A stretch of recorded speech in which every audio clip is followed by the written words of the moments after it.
আমাদেরকে যে ৩-৪ মিনিট কোথায় নিয়ে গেল আমরা কিছু জানি না।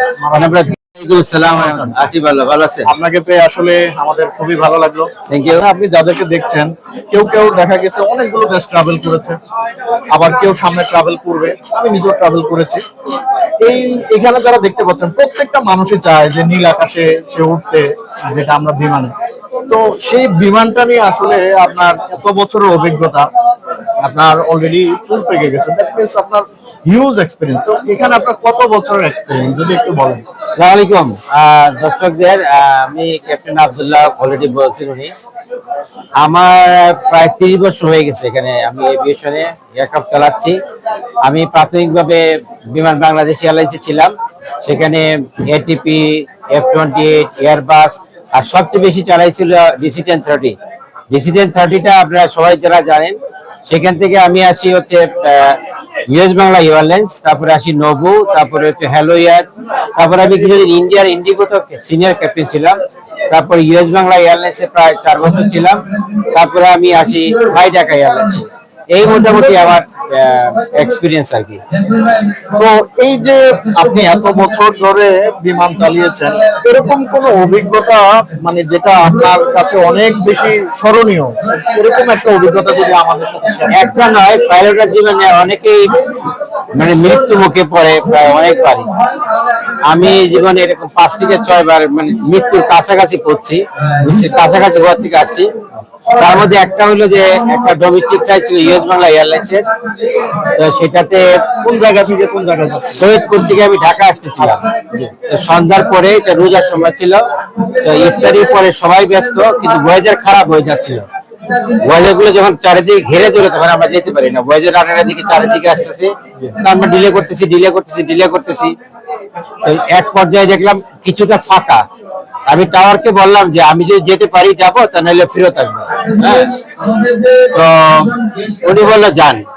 টেক অফ করার পরপরই দুইটা আবহাওয়া মিলে যায়। আমি তখন আবার ফেরত আসার চেষ্টা করি। আমি যখন সৈয়দপুরকে কন্ট্যাক্ট করি তখন আর সৈয়দপুর কোনো রিপ্লাই করে নাই, মানে ওরা অলরেডি টাওয়ার বন্ধ করে চলে গেছে। ইন দি মেইনটাইম ওয়েদারটা আমাদের হিট করে গেল। আমাদেরকে যে 3-4 মিনিট কোথায় নিয়ে গেল আমরা কিছু জানি না। মানে আমরা দুজন মনে করি প্রায় 50 থেকে 100 মাইল বেগে আমাদের প্লেনটা তো ভাসে, কিন্তু ভাসন্ত ধাক্কা দিয়ে পুরো নিয়ে গেছে। আমরা যখন মানে পুরা ফিরে আসলাম, ইনস্ট্রুমেন্ট দেখার চেষ্টা করলাম, তখন আমরা কাউকে খুঁজে পাচ্ছিলাম না আমাদের পজিশনটা কোন জায়গায়।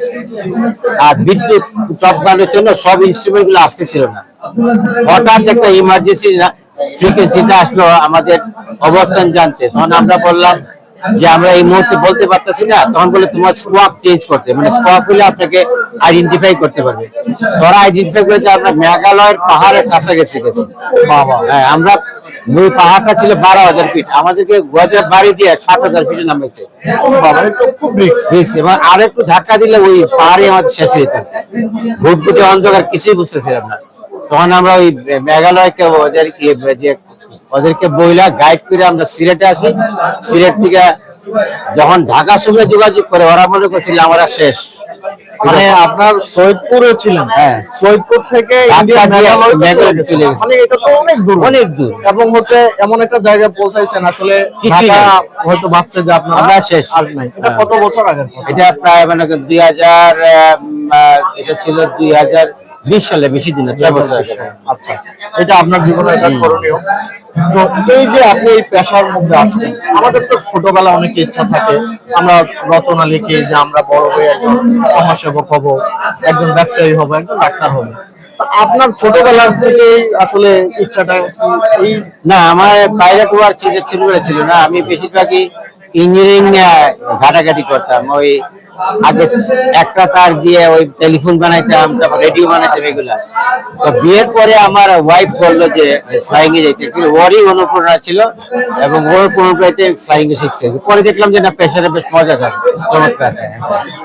আচ্ছা, আপনি যখন এই জায়গাটাতে আসছেন তখনকার এভিয়েশন সেক্টর আর এখনকার এভিয়েশন সেক্টর, এর মধ্যে আসলে তফাৎটা কতটুকু? আমরা কতটুকু গ্রো আপ করতে পেরেছি নাকি ডাউনে গিয়েছে? যদি বাংলাদেশের প্রেক্ষাপটে যদি এভিয়েশন চিন্তা করেন তাহলে খারাপের দিকে গেছে, কারণ ডাউনে আছে। কারণ আমাদের ডিসিশনে তখন 27টা কান্ট্রি যাইতো, জি। আমাদের আমেরিকা যাইতো, ঢাকা, দিল্লি, ব্রাসেলস, ইউএসএ, ইউরোপে ছিল প্যারিস, ফ্রাঙ্কফুর্ট, আমি নিজে ফ্লাই করছি, জি। সেখানে সব রুট গুলোই বন্ধ। আমেরিকা যাওয়া আমাদের বন্ধ, সেটা আমাদের এভিয়েশন সেক্টর অনেকটুকু ডাউন হয়ে গেছে, কিন্তু এয়ারক্রাফটের সেক্টর অনেক বড় হয়েছে। যেমন ব্র্যান্ড নিউ এয়ারক্রাফট, যেমন এয়ারবাস, তারপরে আসছে আপনার 777, সব কম্পিউটারাইজ, আধুনিক। তো আপনি অনেক সময় দিলেন, আপনার কাছে সর্বশেষ একটা প্রশ্ন করব যে আসলেই আপনার থেকে আমরা যে এই যে অনুপ্রেরণাটা পাচ্ছি বা বাহিরে আমরা ট্রাভেল করার জন্য চাচ্ছি, যদি আমাদের উদ্দেশ্য যে আমরা কিভাবে সহজে যে কোনো দেশে ফ্লাইট বা যে কোনো দেশে আমরা যে কোনো সিচুয়েশনে আমরা যে অবস্থায় থাকি না কেন, আমাদের আসলে ওই মুহূর্তে আপনার যেহেতু জীবনের একটা কঠিন একটা মোমেন্টের কথা বললেন যে আপনি সৈয়দপুর থেকে মেঘালয় চলে গেলেন, আপনার মানে যারা আপনার সেক্টরে কাজ করে যে নতুন বা এখানে আসবে বা পরবর্তী প্রজন্ম, তাদের উদ্দেশ্যে যদি একটু কিছু বলতেন। মানে আমার ফ্লাইং সেক্টর আসবে নাকি? যারা আপনাকে পছন্দ করে যে আমি একদিন ক্যাপ্টেন আব্দুল্লাহর মতো এরকম হব, তো তাদের উদ্দেশ্যে যদি কিছু বলতেন। আচ্ছা, আমরাও বিমান উড়াতে চাই। হ্যাঁ, ভালো বিমান উড়াইতে চাইলে ভালো রেজাল্ট করতে হবে। একটা প্রধান শর্ত হইলো তাকে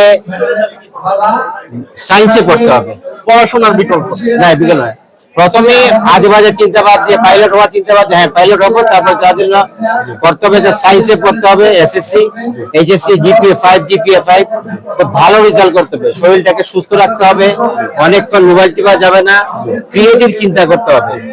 ভালো রেজাল্ট করার পরেই একটা ফ্লাইং এর সূত্রপাত হবে। সুতরাং পাইলট হতে গেলে আমাদের দেশে এসএসসি, এইচএসসি, সায়েন্স হতে হবে, আর হতে হবে যে তার শরীর সুস্থ থাকতে হবে। নিখুঁত শরীর হইলে সে ফ্লাইং শিখবে, ফ্লাইং শেখার পরে এয়ারলাইনে অ্যাপ্লাই করবে, সে জয়েন করবে। পড়াশোনার কোনো বিকল্প নাই, এটা পড়াশোনার বিকল্প নাই। আপনি অনেক সময় দিয়েছেন, আপনাকে আন্তরিক Thank you. ধন্যবাদ। বিবিএফটির পক্ষ থেকে আমাদের চ্যানেল, সেখানেও ইনশাআল্লাহ আমরা ভিডিওটা দেব এবং অবশ্যই বাংলাদেশের মানুষের কাছে এবং পৃথিবীর মানুষ দেখবে যে বাংলাদেশের একজন ক্যাপ্টেন আব্দুল্লাহ কিভাবে এই যে তার যে জীবনের গল্পটা, সে এরকম একটা জায়গা থেকে ফিরে এসেছে, আজকে এখানে বসে আছে। এটা আসলে আমাদের বাংলাদেশের জন্য অনেক বড় একটা পাওয়া। Thank you. আপনার অনেক হাজার হাজার মাইল আপনার উড়ানোর অভিজ্ঞতা রয়েছে, আমরা এগুলো ইনশাআল্লাহ সবকিছু করে দেব। ঠিক আছে।